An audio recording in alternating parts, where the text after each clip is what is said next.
When Judge Amy Coney Barrett launched her attack, no one expected Jasmine Crockett to flip the entire trial on its head.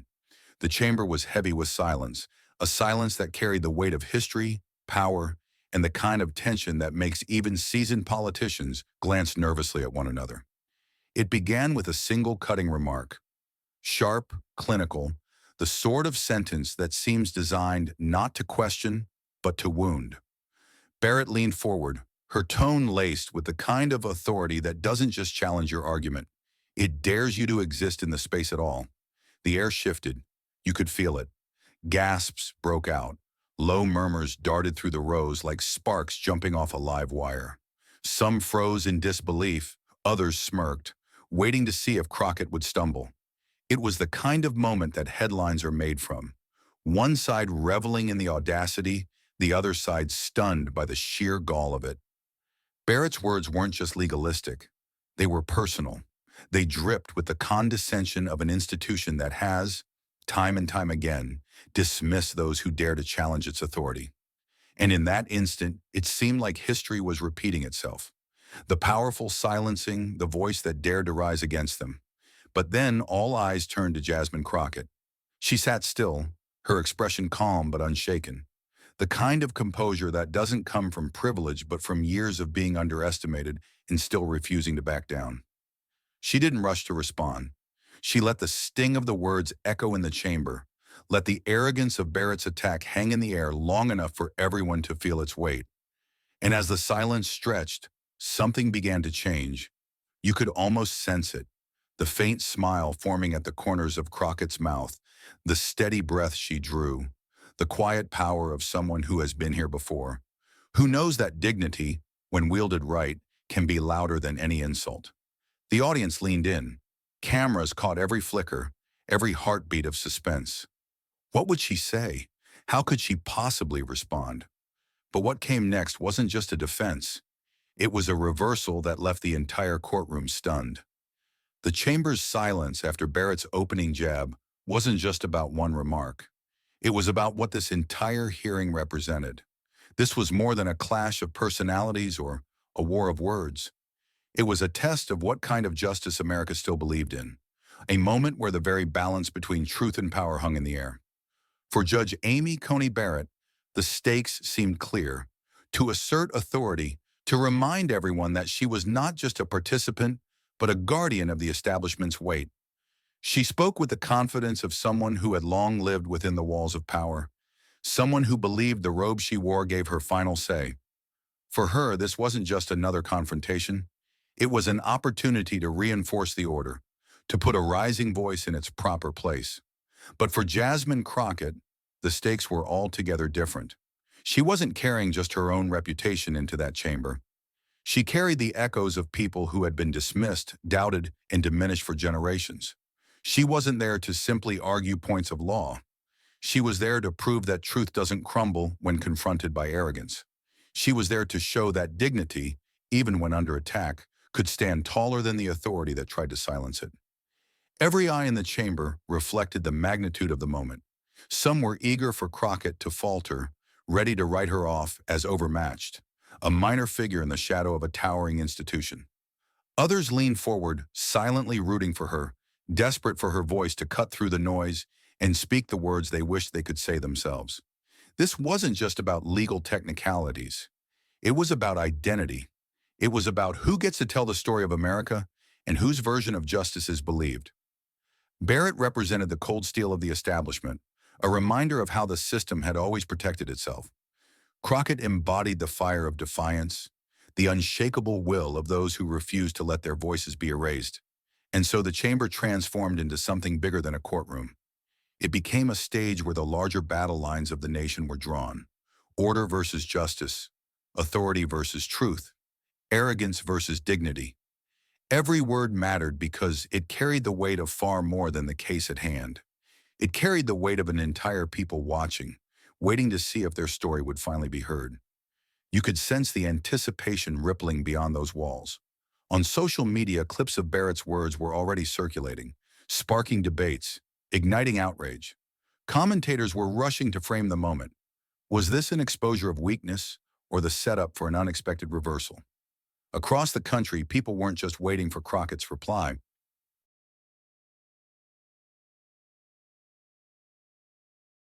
They were investing their own hopes in it, because the question wasn't just about law.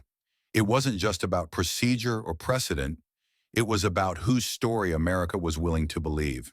Would the nation once again side with the polished authority of power, or would it finally recognize the resilience of those who fought tooth and nail to be heard?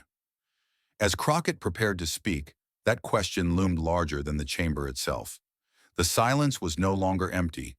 It was charged with the weight of history, vibrating with the sense that what was about to happen next would echo far beyond those walls. And in that silence, everyone understood. The stakes had never been higher. But before the nation could hear Crockett's reply, it was Barrett's past, her record, her aura of power, her contradictions that came rushing into focus. To understand the weight of Barrett's words, you have to understand the woman behind them. Judge Amy Coney Barrett doesn't walk into a room quietly. She doesn't need to. Her very presence carries the gravity of a Supreme Court justice, the kind of power that can shift the direction of the country with a single opinion. She has built a career on cultivating that image. Calm, composed, a symbol of conservative steadiness in a world she often describes as chaotic. Her rise was meteoric, from Notre Dame Law School to a seat on the Seventh Circuit Court of Appeals, and then, with remarkable speed, to the highest bench in the land. The narrative sold to the public was one of brilliance, discipline, and destiny fulfilled. When she was confirmed to the Supreme Court in 2020, it was framed as the triumph of tradition over change, a new guardian installed to protect an old order. For her supporters, Barrett became a symbol of unshakable values, a woman who defied stereotypes while cementing conservative ideals into the nation's foundation. But beneath that polished image lay contradictions that critics never stopped pointing out. She was hailed as a champion of women while embracing rulings that many argued diminished women's freedoms. She spoke of fairness and impartiality while consistently aligning herself with the most rigid interpretations of law, interpretations that too often seem to favor the powerful over the vulnerable. To her admirers, she was principled. To her detractors, she was predictably partisan. And then there was the aura, the subtle, quiet arrogance that clung to her like a robe itself. When Barrett questioned a witness or delivered a ruling, she often did so with a finality that left little room for dialogue. Her tone wasn't just authoritative, it was absolute. It was the kind of authority that can make even seasoned legislators stumble. The kind of authority that can reduce someone like Jasmine Crockett, in the eyes of skeptics, to a minor character in a play where Barrett always controlled the script. But power carries its own blind spots. For all her brilliance, Barrett often underestimated the will of those she challenged. Her critics noted how she seemed dismissive of lived experiences that didn't align with her worldview, quick to rationalize away the pain of others as secondary to legal principle. It wasn't cruelty, not in the theatrical sense. It was worse. It was indifference. And indifference, when wielded from the highest court in the land, can be devastating. Her record was littered with moments that cemented this perception. She sided with restrictions that many argued suppressed voices at the margins. She defended institutional prerogatives that critics saw as shields for systemic inequality. And every time she did, her defenders praised her consistency, while those affected felt once again that their stories had been erased. It's that duality, brilliance and blindness, authority and arrogance, that made Barrett such a formidable antagonist in this confrontation. She was not a villain twirling her mustache. She was far more dangerous than that. She was a villain cloaked in respectability, a symbol of how power justifies itself while quietly dismissing the cries of those it governs. So when she leaned forward in that chamber and launched her attack on Jasmine Crockett, it wasn't simply one person challenging another. It was an institution flexing its muscle against an individual voice. It was centuries of authority, cloaked in tradition, pressing down on someone who had clawed her way into the spotlight. It was the establishment reminding the outsider, know your place. And yet, history has shown that arrogance often comes before the stumble. Barrett's sharp words were meant to diminish Crockett, to box her into silence. But what Barrett underestimated was the power of someone who had spent her life fighting for a place at the table. Because arrogance, no matter how polished, often misses the strength that simmers quietly on the other side. Power, when unchecked, often underestimates the strength of those it seeks to silence. And in that moment, Barrett had set the stage for something she never expected. A reversal so stunning, it would turn her attack into a spotlight for Jasmine Crockett's rise. And to understand why Crockett could rise in that moment, you have to know her story. You have to know the journey that shaped her, the fire that forged her voice, and the resilience that prepared her to face down even the most powerful of adversaries. Jasmine Crockett did not step into that chamber as a stranger to struggle. Her story was not written in marble courtrooms or gilded academic halls. It was written in the streets of a working-class America that too often asked people like her to prove themselves twice over just to be noticed once. Where Barrett's rise had been smoothed by institutions eager to embrace her, Crockett's was forged in fire, in the doubts, dismissals, and detours that would have broken someone with less resolve. She grew up in a household where grit was not a buzzword, but a daily necessity. Bills didn't always pay themselves. Opportunities didn't fall into laps. Every step forward meant pushing against a current that tried to pull her back. Yet from an early age, Crockett carried something that institutions could not give, and power could not take: a voice. A voice sharpened not by privilege, but by the insistence that silence was never an option. Her journey into law was not born of convenience. It was born of conviction. She saw firsthand how the system treated those without resources, how the scales of justice tilted under the weight of wealth and power. When she chose to enter that world, it wasn't because it welcomed her, it was because it needed her. She fought her way through law school, not as a legacy student promised a seat, but as a fighter who carved her seat out of the very wood of exclusion. As an attorney, she did not chase the cases that padded bank accounts or built polished resumes. She took the cases that mattered, the ones where clients came in not with hope of victory, but desperation for survival. She became a defender of the voiceless, the kind of lawyer who carried her clients' fears home with her at night, the kind who knew that each ruling could mean the difference between dignity and despair. But Crockett wasn't content with fighting case by case. She saw how the system itself was tilted, how laws written in fine print often crushed communities in bold strokes. That's when she stepped into politics. For her, public service was never about climbing ladders. It was about breaking ceilings. She entered office not to become a symbol, but to become a shield for those who never had the privilege of being heard. Along the way, she built a reputation: fiery, unflinching, relentless. Critics tried to paint her as too bold, too outspoken, too unwilling to play by the unwritten rules of deference. But supporters knew better. They knew her boldness was not recklessness, it was survival. They knew her outspokenness was not vanity, it was necessity. And they knew her refusal to bow was not defiance for its own sake. It was dignity refusing to kneel to arrogance. Crockett carried with her not just the weight of her personal journey, but the legacy of countless others who had been told their place was anywhere but here. She represented immigrants who built lives from scratch, women who had been underestimated, people of color who had been silenced, and working-class families who had been overlooked. In her voice, they found fragments of their own stories stitched together into something unignorable. And so when Barrett's attack cut through the chamber, Crockett did not flinch. She had been here before, not in front of a Supreme Court justice perhaps, but in the countless moments where someone tried to reduce her, to shrink her down to something manageable. What Barrett saw as a moment of dominance, Crockett recognized as familiar terrain. The challenge of being doubted, diminished, dismissed. What made her different was not just her resilience. It was the fact that she had learned to turn doubt into fuel. Every time someone underestimated her, she built another layer of armor. Every time she was told, "You don't belong," she built another reason to stand taller.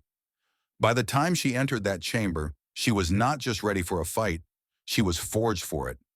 Supporters often said Jasmine Crockett didn't just speak, she embodied the room. When she entered a debate, people didn't just hear her, they felt her. It was the cadence of someone who knew her voice had been hard-earned.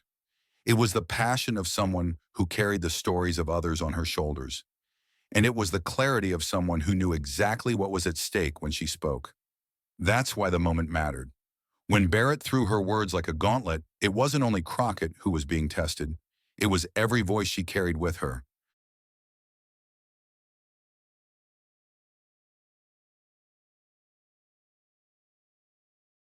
It was the test of whether dignity could withstand the crushing weight of establishment authority.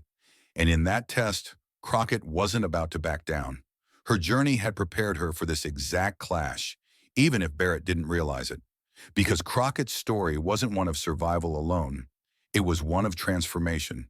And when the attack came, she didn't just survive it. She rewrote the ending. The chamber, once merely tense, now felt combustible. Barrett's opening salvo still lingered like smoke in the air, and the weight of Crockett's silence, her calculated restraint, only intensified the unease. Everyone knew what was coming. This was no ordinary exchange. This was a duel, a clash where authority would try to bludgeon dignity into submission, and where dignity, if it held steady, might just reveal authority's cracks. Barrett leaned in again, her tone sharper now, her words colder.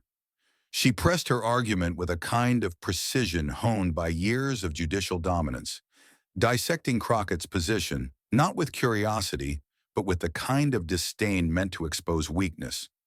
She framed her points in absolutes, weaving legalese with undertones that implied, "You are out of your depth." Each sentence felt like another weight dropped into the balance against Crockett. Barrett cited precedent, invoked tradition, wrapped herself in the language of authority. To some in the room, it was devastatingly effective. After all, how do you argue with a Supreme Court justice, someone whose words literally shaped the nation?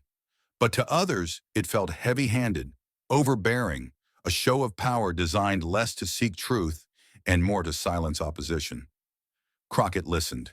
She did not fidget. She did not interrupt. Her calmness was unnerving precisely because it stood in contrast to the escalation before her. She absorbed each jab like a boxer who knows that the fight is not won in the first flurry of punches. She let Barrett throw her weight around because she understood that sometimes arrogance defeats itself if you simply give it the space. The room grew hotter, the rhythm faster. Voices rose, chairs shifted, aides scribbled furiously at notes.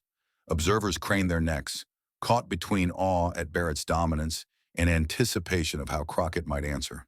The cameras zoomed in closer, hunting for the first crack in either face, the twitch of discomfort, the blink of surrender. But Crockett did not blink. She remained steady, her posture a quiet declaration that she had endured worse storms than this. Every word from Barrett only deepened the contrast, the image of establishment power pressing down against the stillness of someone who refused to bow. The longer Crockett held her silence, the more palpable the suspense became. Barrett, perhaps sensing that her dominance was not landing as expected, doubled down again. Her tone shifted from cold precision to an almost personal edge, the kind that stops being about ideas and starts being about identity. She questioned not just Crockett's argument, but her credibility, her perspective, her very right to be taken seriously. That was when the murmurs grew louder. Even those predisposed to respect Barrett's authority could feel it. She was pressing too hard. What was supposed to look like strength began to look like overreach. And the more she overreached, the more the room seemed to turn its gaze toward Crockett, waiting for the inevitable moment when the pressure would produce something unforgettable. Crockett finally shifted, just slightly, a glance, a measured breath, a faint half-smile, and the chamber tightened with anticipation. She still had not spoken, but the room understood what was about to happen. This was no ordinary silence. This was the silence of someone loading their words like ammunition, preparing to fire with devastating precision. For now, Barrett continued, piling on arguments, convinced she was breaking down her opponent. Yet with every passing second, the balance of the room was changing. Barrett looked louder, harsher. Crockett looked steadier, stronger. And strength, true strength, is never just about volume. It's about timing. The escalation had reached its peak. Authority had pressed with all its might. The establishment had swung its heaviest blows. And now all that remained was the moment everyone was waiting for. the counterpunch that could flip the chamber upside down. Because Crockett wasn't simply going to answer. She was going to transform the attack into a moment of triumph. And when she finally spoke, the silence shattered into something unforgettable.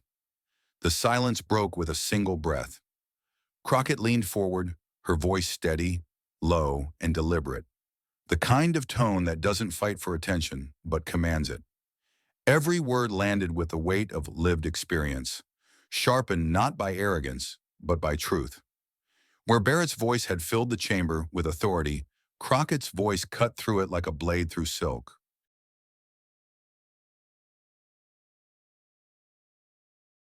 "Judge Barrett," she began, pausing just long enough for the air to thicken, "your words weren't meant to seek clarity. They were meant to diminish.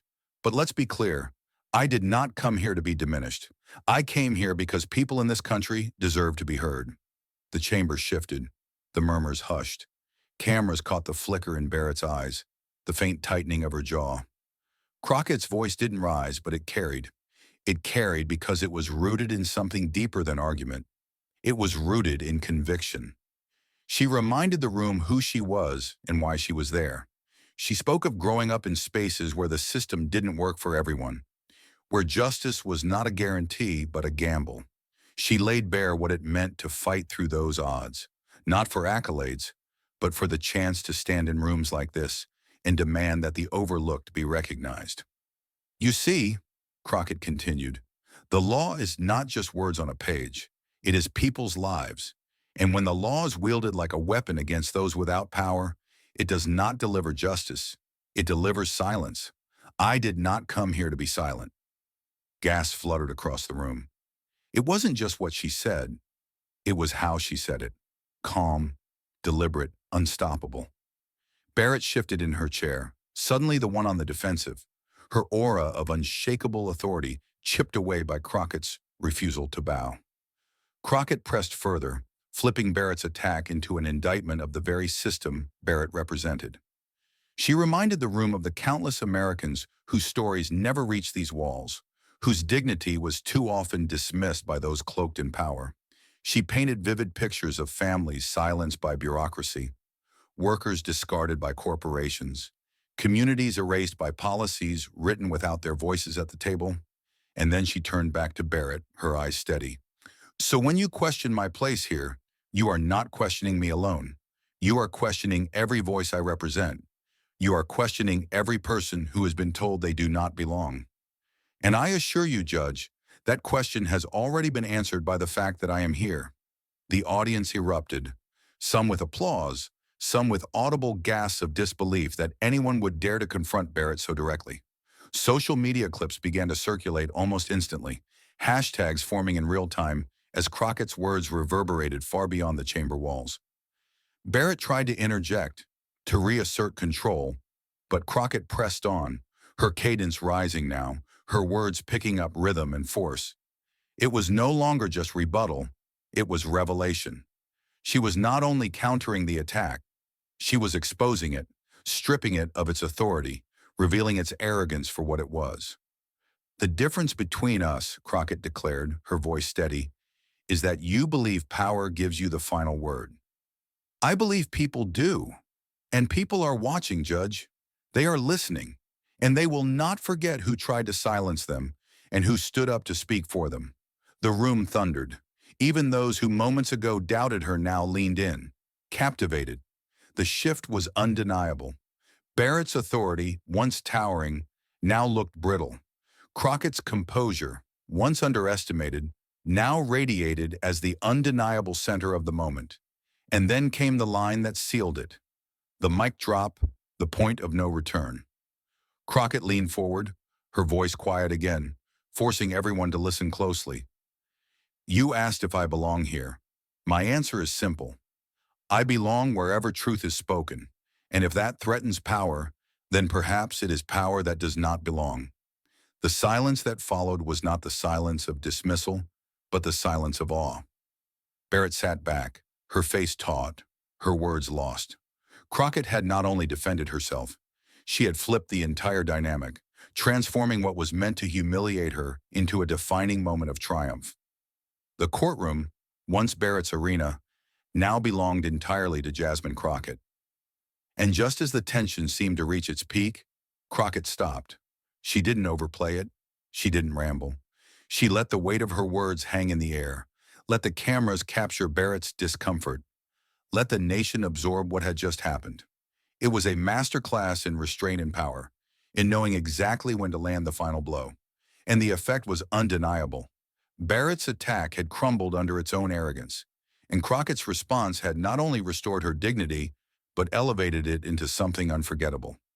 The chamber sat stunned, the kind of stun that ripples outward, into living rooms, into headlines, into the conscience of a nation.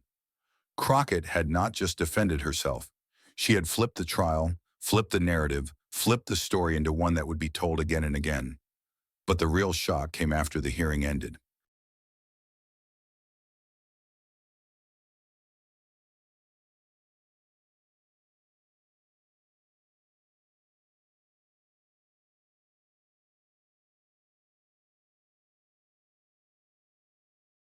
The chamber doors had barely closed before the world outside erupted. Clips of Crockett's words spread like wildfire, racing across Twitter, TikTok, Instagram, and YouTube. In less than an hour, hashtags surged to the top of trending lists. Millions who hadn't even been following the hearing now found themselves glued to the moment, watching and rewatching the instant Barrett's authority cracked and Crockett's composure shone. On Twitter, commentators couldn't type fast enough. "This is what resilience looks like," wrote one. "Crockett just taught the establishment a lesson in dignity," posted another. Screens lit up with side-by-side clips, Barrett leaning in, sharp and certain, contrasted against Crockett's calm, devastating reply. The edits went viral, set to dramatic music, captions blaring. She flipped the script. Memes exploded across Instagram. One showed Crockett dropping a microphone with the caption, "Power doesn't belong. Truth does." Another mocked Barrett's stunned silence, overlaying it with, "When you realize you picked the wrong one to underestimate." What had begun as an attack inside a chamber had now become a cultural moment, and culture was siding decisively with Crockett. Celebrities joined the chorus. Actors, musicians, athletes posted their support, echoing Crockett's words, "I belong wherever truth is spoken." Politicians weighed in, some praising her courage, others scrambling to downplay the moment, but no spin could erase the visceral impact of that exchange. The clip had already transcended politics. It had become a parable, a modern David versus Goliath story retold in real time. Cable news picked it up within hours. Panels dissected every second, slowing down the footage frame by frame. Barrett's jaw tightening, Crockett's deliberate pause, the stunned faces in the background. One analyst remarked, "We may have just witnessed the most memorable moment of this entire hearing, not because of what was asked, but because of how it was answered." Another added, "This isn't just a legal clash, it's a generational shift." And the ripple spread further still. In classrooms, teachers played the clip to illustrate the power of composure under pressure. In community centers, activists shared it as a rallying cry, proof that dignity could prevail against arrogance. Parents replayed it for their children, telling them, "This is how you stand your ground." Barrett, for all her authority, suddenly looked diminished, not because her legal mind had been defeated on technical grounds, but because she had underestimated the force of authenticity. In the court of public opinion, that miscalculation was fatal. Meanwhile, Crockett's name was everywhere. Overnight, she wasn't just a participant in a hearing, she was a symbol of defiance, a symbol of pride, a symbol of what it meant to hold your ground when the system tried to erase you. Supporters who had long felt invisible now felt seen, not just by Crockett's words, but by the tidal wave of validation that followed. And that was the true shockwave. It wasn't just that she had stood up to Barrett. It was that the entire nation had stood up with her. People who had nothing to do with law or politics still felt connected. They saw in her story their own struggles against bosses, against teachers, against systems that had doubted them.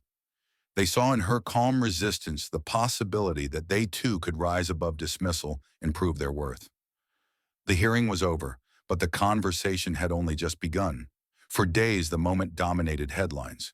For weeks, it echoed across social media feeds. And for months, it lingered as a symbol, replayed whenever arrogance tried once again to silence dignity. Jasmine Crockett hadn't just answered Barrett. She had sparked something larger than herself. She had ignited a movement, a reminder that authority without humility crumbles when it collides with truth. And as the dust settled, one truth became clear. What had started as an attack in a chamber had transformed into a cultural turning point. But the story wasn't finished, because behind the viral clips and trending hashtags, there remained a deeper question, one that echoed louder than the applause, louder than the memes, louder even than the headlines. What lesson would America take from this moment?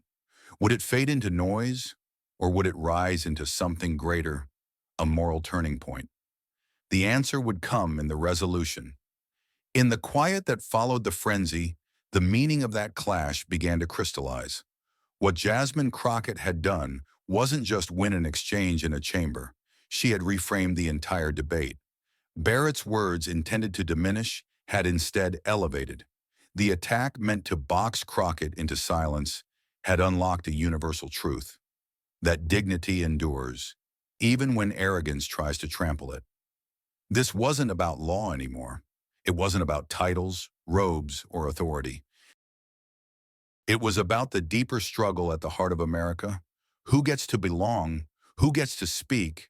Who gets to define the story of this nation? And in that moment, Crockett had shown that belonging isn't granted by the powerful. It's claimed by those courageous enough to stand their ground. Her calm defiance echoed the battles of generations past. Immigrants who arrived with nothing but hope, workers who stood tall against exploitation, activists who refused to sit down when told they had no place at the table. Crockett's words reminded the nation that progress doesn't come from the voices of the comfortable. It comes from those willing to speak truth when silence feels safer. Viewers across the country felt it deeply because they saw themselves in her. The single mother working two jobs. The student told to stay in their lane. The immigrant laughed at for their accent. The worker dismissed by a boss who believed power was permanent. Crockett's stand was their stand. Her words were their words. And in her dignity, they found their own reflection. What Barrett represented in that clash was not just conservatism or authority, but the arrogance of assuming the story was already written, that power didn't need to listen, that identity could be reduced to a footnote. But what Crockett proved was that America's story is always unfinished, and it belongs not to the gatekeepers, but to the people who keep pushing it forward. Her final words weren't remembered as a rebuttal. They were remembered as a declaration that worth cannot be conferred by a robe, a title, or an institution. Worth is intrinsic. Worth is human. Worth belongs to every single person who refuses to bow their head when arrogance demands submission. And that's why this moment mattered. Not because of a chamber hearing, not because of partisan lines, but because it reminded the nation of a universal lesson. Dignity will always outlast arrogance. Courage will always outweigh cruelty, and truth will always find its voice, even in the most hostile of rooms.